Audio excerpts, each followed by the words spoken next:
Good evening students, welcome back to computer science exam crack channel. आज फिर हम इस वीडियो में कुछ पाइथन से रिलेटेड एमसीक्यूज करेंगे बच्चों। होपफुली कि इनमें से ही आपके क्वेश्चंस आ जाएं।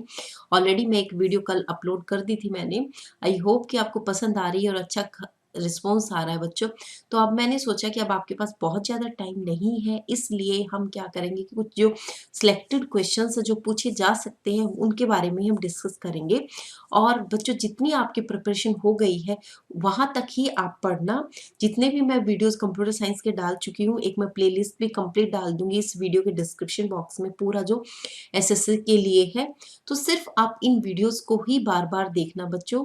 नया आप अगर पढ़ेंगे तो आपको याद नहीं होगा इस टाइम पर। जितना पढ़ा हुआ है उसका आप अच्छे से रिविजन कर लो। और मेरी तो यही स्ट्रेटेजी रहती थी बच्चों। अब आपकी जो स्ट्रेटेजी है आप अपनी फॉलो करना, लेकिन मेरा ये सजेशन था आपसे कि अब आपके पास सिर्फ 2 ही दिन बचे हुए हैं। तो प्लीज़ आप जितने वीडियोस आपने देख लिए हैं उन वीडियोस को आप बार बार देखो ताकि आपका रिवीजन हो जाए। क्योंकि एग्जाम में मोस्टली होता क्या है कि हमें चीज आते हुए भी हमारे माइंड से स्किप हो जाती है। और स्किप होने का जो मेन पर्पस होता है वो हमारा लैक ऑफ रिवीजन रहता है। तो बच्चों इसी सजेशन के साथ मैं ये वीडियो अपना स्टार्ट कर रही हूँ पाइथन के एमसीक्यूज के साथ। तो होपफुली आपको मेरा सजेशन पसंद आए तो आप इसे अडॉप्ट कर लेना, और अगर नहीं आता तो आप अपनी स्ट्रेटेजी जो भी है आप अपनी फॉलो करना बच्चों। तो चलिए स्टार्ट करते हैं अपने क्वेश्चन के साथ। What is the maximum possible length of an identifier? काफी इंपॉर्टेंट क्वेश्चन है बच्चों ये, कि आइडेंटिफायर की लेंथ क्या होती है। देखो हर लैंग्वेज के अंदर क्या होता है कि वहां पर फिक्स होता है इंटीजर, फ्लोट। ठीक है, जैसा मैंने आपको सी और सी प्लस प्लस में बताया था कि इंटीजर 2 बाइट लेता है, फ्लोट आपकी 4 बाइट लेता है, कैरेक्टर आपकी 1 बाइट लेता है। बच्चों ये मैं इसलिए बता रही हूँ ताकि आपका थोड़ा सा रिविजन वहां से भी हो जाए। बट जो पाइथन है बच्चों, पाइथन के अंदर आइडेंटिफायर की कोई लिमिट नहीं होती है, अनलिमिटेड होता है। तो नन ऑफ द अबो, तो आंसर जो हो जाएगा आपका नन ऑफ द अबो हो जाएगा। ठीक है, who develop the Python language, ये हम ऑलरेडी कर चुके हैं। गाइडो वैन रॉसम है जो पाइथन के डेवलपर है बच्चों। In which year was the Python language developed? 1995, 72, 81 और 89। बच्चों जो पाइथन इन्होंने वैन रॉसम ने डेवलप्ड की थी, डेवलपिंग ईयर था 1989। और जो रिलीज हुई थी मार्केट में जब आ गई थी, मार्केट में ये 1991 में आई थी, जैसा हमने कल वीडियो में डिस्कस किया था। ठीक है, तो डेवलप, ये क्वेश्चन आपको ध्यान से पढ़ना है कि कब डेवलप हुई थी। डेवलप हो गई थी 1989 के अंदर, यहाँ लिख देती हूँ मैं अच्छे से। और इसको मार्केट में रिलीज होने में इसको 2 साल लग गए थे बच्चों। तो मार्केट में जब रिलीज हुई थी तो ये 1991 में हुई थी, ये चीज आप ध्यान रखना। डेवलपमेंट पे लिखेंगे आप 89, 2 साल इसको आगे लग गए थे डेवलपमेंट के बाद रिलीज होने में मार्केट में। फाइन। अगला एक और क्वेश्चन बनता है कि in which language is Python written? Python कौन सी लैंग्वेज में लिखी हुई है? इंग्लिश में, पीएचपी में, सी में और all of the above. English में नहीं लिखी हुई, आपने भी देख ही लिया, थोड़ा बहुत कोड हमने किया है। पीएचपी क्या है? पीएचपी एक वेब बेस्ड लैंग्वेज है बच्चों, वेब बेस्ड लैंग्वेज है। ठीक है, जिसमें वेबसाइट्स वगैरह बनाई जाती हैं। और जो पाइथन है बच्चों, सबसे बड़ी बात क्या है कि पाइथन जो है सी लैंग्वेज के अंदर लिखी हुई, क्योंकि किसी सॉफ्टवेयर को बनाने के लिए कोई ना कोई लैंग्वेज की जरूरत पड़ती है। तो जब पाइथन भी एक सॉफ्टवेयर है, उस सॉफ्टवेयर को पहले ऑलरेडी आपके पास सी है तो सी में उन्होंने उसको लिखा है। क्यों? क्योंकि जो सी जो लैंग्वेज है ये मशीन लैंग्वेज के भी नियर है। ठीक है, इसलिए हम सी लैंग्वेज को क्या बोलते हैं? मिडल लैंग्वेज भी बोलते हैं बच्चों। सी लैंग्वेज को मिडिल लैंग्वेज भी बोलते हैं। और वैसे सी को हम हाई लेवल की कैटेगरी में रखते हैं। ठीक है, हाई लेवल की कैटेगरी में उन लैंग्वेजेस को रखा जाता है जो इंग्लिश लाइक लैंग्वेजेस होती हैं, इसलिए इसको हाई लेवल की लैंग्वेज में लिखा, हाई लेवल की कैटेगरी में रखा जाता है बच्चों। और मिडल में इसलिए लिखा जाता है क्योंकि ऑपरेटिंग सिस्टम जो है आपके विंडोज, डॉस, ये सब क्या है? सी लैंग्वेज के अंदर लिखे हुए हैं। और सी लैंग्वेज, और ये जो ऑपरेटिंग सिस्टम आपको पता है कि डायरेक्ट मशीन से इंटरेक्ट करते हैं, इसलिए इसको मिडल लैंग्वेज भी बोल देते हैं, मशीन और ह्यूमन के बीच का। ठीक है, which one of the following is a correct extension of the Python file? Already हम कर चुके हैं बच्चों, dot P Y Python file की एक्सटेंशन होती है। In which year was the Python 3.0 version develop? कब पाइथन का 3.1 वर्जन आया है मार्केट में? तो बच्चों ये आया है 2008 में, आई थिंक 3 दिसंबर 2008 में पाइथन का जो है थर्ड वर्जन मार्केट में मार्केट में नहीं, ये डेवलप्ड हुआ था। ठीक है, अब है अगला, what do we use to define a block of code in language python? हम क्या करते हैं एक ब्लॉक ऑफ कोड को डिफाइन करने के लिए लैंग्वेज के अंदर?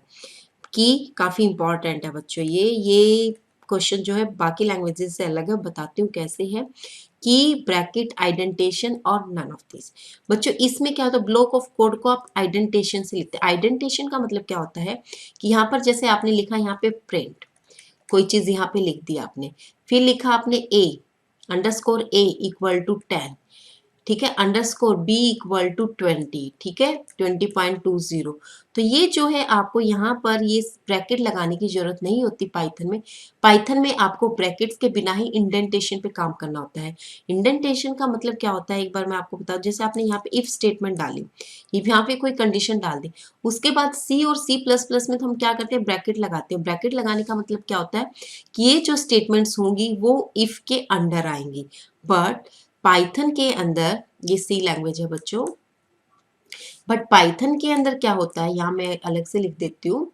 पाइथन के अंदर क्या होता है, इफ स्टेटमेंट लिखी आपने, यहाँ पे आपने कंडीशन लिखी, यहाँ पे ब्रैकेट नहीं डालेंगे आप, इफ के अंदर ही यहाँ पे स्टेटमेंट 1, ये स्टेटमेंट 2, स्टेटमेंट 3, इस तरीके से आप यहाँ पर लिखेंगे। ठीक है, कि ये अंडरस्टूड होगा कि इफ के अंदर जितनी भी स्टेटमेंट्स होंगी वो क्या होंगी, इंडेंटेशन होंगी, इफ के अंदर ही होंगी। इफ से बाहर अगर आप यहाँ पे लिखना चाहो 4, तो ये स्टेटमेंट 4 यहाँ पर नहीं होगी बच्चों। 4 अगर इफ के अंदर ही है तो ये यहाँ होगी, और इफ से बाहर अगर आप लिखना चाहते हो तो ये इफ जो यहाँ पर है, ये जो लाइन आप खींच सकते हो, इस इफ के बाद इधर वाली अगर आप लिखेंगे तो ये इफ के बाहर कंसीडर होगी, अंदर कंसीडर नहीं होगी। इसको बोलते हैं इंडेंटेशन।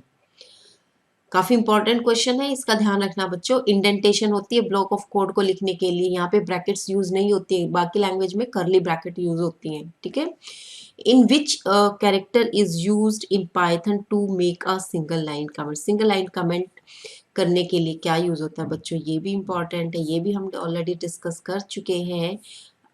हाई, ये स्लैश, वो सॉरी, इसको हैश बोलते हैं कंप्यूटर में, तो हैश सिंबल यूज होता है सिंगल लाइन के लिए। मल्टी लाइन का ऐसा कोई प्रोसीजर पाइथन के अंदर नहीं है। Which of the following statement is correct regarding the object-oriented programming concept in Python? Python को मैंने बताया था कि आपकी Python क्या स्ट्रक्चरल लैंग्वेज भी है। स्ट्रक्चरल को हम दूसरे नाम से किसे बोलते हैं, प्रोसीजरल लैंग्वेज बोलते हैं। ठीक है, और प्लस ऑब्जेक्ट ओरिएंटेड का भी इसमें कॉन्सेप्ट जो है यूज होते हैं। तो बच्चों इसने कहा कि ऑब्जेक्ट ओरिएंटेड के रिगार्डिंग में पाइथन की कौन सी बात जो है वो बिल्कुल ठीक है। बच्चों मैं फिर आपको एक बार बता रही हूँ कि जब आप क्वेश्चन पेपर अटेम्प्ट करना शुरू करो तो हर एक क्वेश्चन को एटलीस्ट 2 टाइम जरूर पढ़ना चाहिए, भले ही आपको उसका आंसर एक बार में देखते ही आता हो। ठीक है, तो कई बार क्या होता है कि एक बार में देखते ही आप कुछ और थोड़ी सी मिसअंडरस्टैंडिंग की वजह से जो है वहाँ गलत लगा लेते हैं। इसलिए चाहे जितना मर्जी आपको कॉन्फिडेंस हो किसी भी क्वेश्चन पे, फिर भी आपको उसको 2 बार जरूर पढ़ना है। सॉरी बच्चों, इसमें कहा कि classes are real world entity which while objects are not real. दूसरा है objects are real world entities while classes are not real. Both objects and classes are real world entities और ऑल ऑफ दैट। बच्चों object oriented के अंदर objects क्या होते हैं, real world entities होती हैं, और क्लासेस क्या होती है, यूजर डिफाइंड डेटा टाइप है। ठीक है, यूजर डिफाइंड डेटा टाइप अगर आपसे पूछा जाए तो इसका आंसर भी आपको आ जाना चाहिए, क्लास क्या है, यूजर डिफाइंड डेटा टाइप है। अगला क्वेश्चन देख लेते हैं, what is the method inside the class in Python language? Method जो क्लास के अंदर लिखा जाता है उसे क्या कहते हैं, ये तो आपको आना चाहिए बच्चों। उसे हम फंक्शन कहते हैं पाइथन लैंग्वेज के अंदर, तो फंक्शन। ठीक है, ये वाला। विच ऑफ द फॉलोइंग, कुछ मैंने यहाँ पे कोडिंग वाले क्वेश्चन भी डाले हैं ताकि थोड़ा बहुत अगर आपको इजी आए तो आप ताकि कर पाओ। Which of the following declaration is incorrect? Incorrect search करनी है बच्चों आपको। Underscore X equal to 2, underscore X equal to 3, underscore double underscore X Y Z और डबल अंडरस्कोर इक्वल टू 5। बच्चों ये तीनों ही नोटेशंस बिल्कुल करेक्ट हैं पाइथन के अकॉर्डिंग। ठीक है, आपको पता है कि पाइथन में अगर आपको कोई वेरिएबल डिक्लेयर करना है तो आप अंडरस्कोर से शुरू करेंगे। सो आंसर क्या होगा, नन ऑफ दीज होगा। तो इसका भी इस टाइप के क्वेश्चंस अगर आते हैं, अगर देखो इस क्वेश्चन से क्या है कि एक तो आपको फाइंड आउट करना आ गया कि डिक्लेरेशन ठीक है या नहीं है, दूसरा आपको ये भी पता चल गया कि पाइथन में कोई भी वेरिएबल अगर आप डिक्लेयर करते हैं तो उसको अंडरस्कोर से आप करते हैं। अगला है आपका, why does the name of the local variable start with an underscore disgraced? क्यों यूज होता है लोकल वेरिएबल के नाम को अंडरस्कोर के साथ? ठीक है, अभी हम बात कर रहे थे ना प्रीवियस क्वेश्चन में, अंडरस्कोर के साथ हम वेरिएबल का नाम बताते हैं, जैसे लिखा था एक्स, सॉरी ये तो माइनस हो गया, ये अंडरस्कोर एक्स। ठीक है, तो लोकल वेरिएबल में क्यों स्टार्ट करते हैं हम? To identify the variable, it confuse the interpreter, indicate a private variable of a class.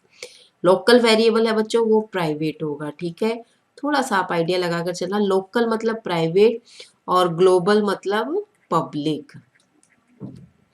ठीक है, तो यहाँ पर ऑप्शन ये जो थर्ड ऑप्शन है ये करेक्ट हो जाएगा। अगला देख लो बच्चों, विच of the following is not a keyword in Python language? वैसे तो बच्चों कीवर्ड जो है पाइथन के अंदर 31 कीवर्ड है, सबको याद करना बहुत मुश्किल है, पर फिर भी यहाँ पर क्वेश्चन मैंने डाल दिया। अगर क्वेश्चन इस टाइप का आए तो आप गलत मत करना।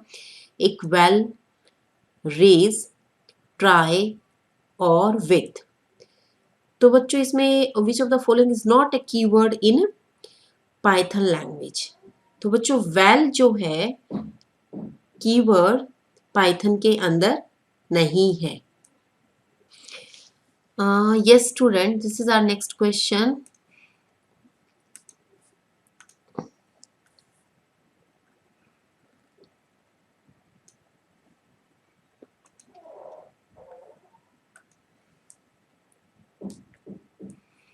Which of the following declaration is incorrect in Python language? Incorrect कौन सी स्टेटमेंट है भाई?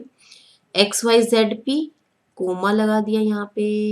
देखो बच्चों इस टाइप के अगर क्वेश्चन आ जाते हैं तो आप इजीली ये चेक कर लेना। देखो सबके नंबर में क्या कोमा लगा रखा है, बट ये जो है ना XY जो सेकंड वाला है इसमें कोमा नहीं है, तो ये डिक्लेरेशन जो है वो इनकरेक्ट होगी। पाइथन के अंदर जब भी आप इस टाइप की डिक्लेरेशन करते हैं, मल्टीपल डिक्लेरेशन हो जाती है, तो वो कोमा से आप सेपरेट करते हैं, बट यहाँ कोमा नहीं है, तो ऑप्शन जो सेकंड वाला हो जाएगा वो करेक्ट हो जाएगा। विच of the following word can't be a variable in Python language? Variable नहीं हो सकता। अंडरस्कोर वेल, वेल, ट्राई और ट्राई। बच्चों ये वाला जो ट्राई है ना, ये आपका वेरिएबल नहीं हो सकता। ये क्यों नहीं हो सकता? क्योंकि ये कीवर्ड है। क्यों? क्योंकि ये कीवर्ड है जो एक्सेप्शन हैंडलिंग में काम आता है। अब मैं आगे आपको ज़्यादा नहीं बताऊंगी क्योंकि आप हो जाएंगे कंफ्यूज। ठीक है, तो ट्राई, कैच, ठीक है, थ्रो, ये सब एक्सेप्शन हैंडलिंग के कीवर्ड्स हैं जो यूज होते हैं सी और C plus plus, sorry C plus plus के अंदर। सी के अंदर एक्सेप्शन हैंडलिंग नहीं है बच्चों। अगला है आपके पास, which of the following operators is the correct option for power A B? ये भी आ जाना चाहिए बच्चों, कल हमने बहुत डिस्कस किया था इसमें कि ए की पावर बी यानी कि एक्सपोनेंशिएशन। मैंने बोला था आपको ऐसे लिखना है एक्सपोनेंशिएशन के केस में, तो एक्सपोनेंशिएशन के लिए बताया था कि डबल स्टार होते हैं, तो ऑप्शन जो सेकंड है वो करेक्ट हो जाएगा बच्चों। अगला फिर एक इंपॉर्टेंट क्वेश्चन है, प्रेसिडेंस पूछी जा सकती है बच्चों। विच of the following precedence order is correct in Python? Python के अंदर जैसे हमारा मैथ्स के अंदर बोर्ड मास होता है, ठीक है, ऐसे ही पाइथन के अंदर जो होता है बच्चों, इसको याद रख लेना, इसके अंदर होता है PEMDAS। पैरेंथेसिस देखो कल मैं बताती एक्सपोनेंशिएशन जो था सबसे हाईएस्ट प्रायोरिटी, बट उससे पहले भी अगर ब्रैकेट गिवन है, तो जैसे हमारी इसके अंदर होती है मैथ्स के अंदर से अगर ब्रैकेट गिवन है तो ब्रैकेट की प्रायोरिटी क्या है, सबसे पहले हो जाती है, तो इसको हम PEMDAS के नाम से जानते हैं। ये पैरेंथेसिस हो जाएगा, एक्सपोनेंशिएशन, मल्टीप्लीकेशन है बच्चों, ये डिवीजन है, फिर एडिशन और फिर सब्ट्रैक्शन है। ठीक है, सो ऑप्शन जो फर्स्ट हो जाएगा ये करेक्ट हो जाएगा। विच one of the following has the same precedence, same precedence किसके बच्चों, डिवीजन और मल्टीप्लीकेशन की सेम प्रेसिडेंस होती है, हमारी मैथ्स के अंदर भी होती है और यहाँ पर भी होती है, डिवीजन और मल्टीप्लीकेशन, ऑप्शन 2। ठीक है, अगला कर लेते हैं, which of one of the following has the highest precedence in the expression. देखो बच्चों, अगर पैरेंथेसिस गिवन है तो पैरेंथेसिस की फर्स्ट प्रायोरिटी होती है, एक्सपोनेंशिएशन की सेकंड प्रायोरिटी होती है। अगर एक्सपोनेंशिएशन ही गिवन है, पैरेंथेसिस नहीं है, तो फर्स्ट प्रायोरिटी आपकी किसकी हो जाएगी, एक्सपोनेंशिएशन। ये चीज़ आप ध्यान रखना, बिल्कुल इसको माइंड में लेके चलना बच्चों। क्वेश्चंस यहाँ से एक बन सकता है ये जो ऑपरेटर की प्रेसिडेंस से रिलेटेड। ठीक है, तो हाईएस्ट प्रायोरिटी पैरेंथेसिस की होती है, उसके बाद एक्सपोनेंशिएशन की होती है, डिवीजन और मल्टीप्लीकेशन की सबसे वो इक्वल प्रायोरिटी होती है, सॉरी। और जो आपके लॉजिकल ऑपरेटर हैं, इसमें आपकी एंड और नॉट जो होते हैं, इनकी सबसे लोवेस्ट प्रायोरिटी होती है। फाइन, अगला देख लेते हैं, विच of the following function is a built in function in Python. Python language में कौन सा फंक्शन बिल्ट इन है, वैल्यू, प्रिंट, प्रिंट, प्रिंट। बच्चों प्रिंट 2 बार गिवन है, तो ठीक है, ये बाय मिस्टेक है, एक ये कैपिटल होगा। ठीक है, क्योंकि देखो सिंपल ये जो स्मॉल प्रिंट है ना, ये आपका बिल्ट इन फंक्शन है प्रिंट करने के लिए, स्मॉल वाला प्रिंट, ये वाला फंक्शन। और जो पाइथन लैंग्वेज है बच्चों, ये केस सेंसिटिव लैंग्वेज है। केस सेंसिटिव लैंग्वेज का मतलब क्या होता है, सेंसिटिव।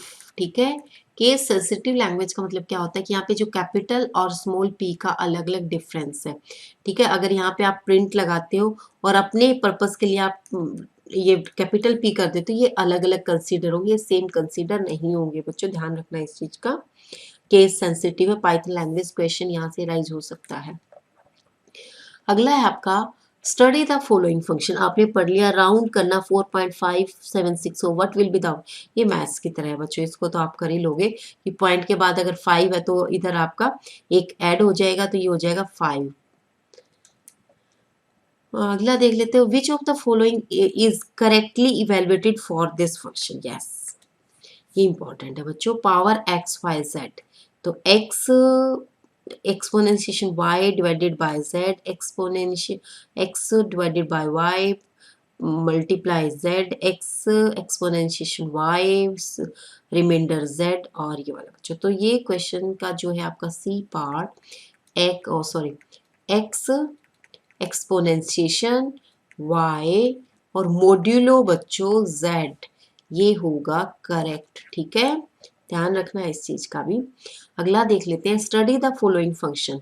ऑल लिखा हुआ है आगे बच्चों, यहाँ पर आपको 2406 लिखा हुआ है।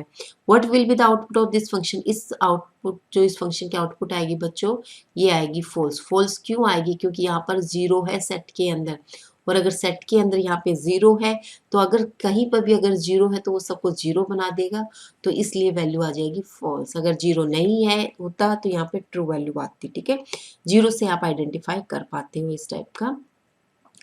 अगला देख लेते हैं, what will be the output of this function, this statement, sorry, I equal to 0। एक चीज और बता दूं बच्चों कि यहाँ पर पाइथन के अंदर जो स्टेटमेंट्स हैं वो सेमीकोलन से टर्मिनेट नहीं होती, जबकि सी और सी प्लस प्लस के अंदर every statement is terminated with the semicolon. ठीक है, यहाँ पे आई इक्वल टू 0 लिखा है इसने, वाइल आई लेस देन 3, फिर यहाँ पे कॉलन लगाया इसे प्रिंट आई, और आई प्लस इक्वल टू 1 और एल्स प्रिंट 0। देखो बच्चों, आई की वैल्यू इसने 0 लिखी, अब 0 के बाद एक बार 0 प्रिंट हुआ, फिर एक बार 1 प्रिंट हुआ, ठीक है, इंक्रीमेंट हो गया, फिर 2 प्रिंट हुआ, फिर 0 1 और 2, जबकि आई की वैल्यू कितनी रहनी थी आपकी, लेस देन 3, 3 तो आना ही नहीं था, तो 0 1 2 तक आता।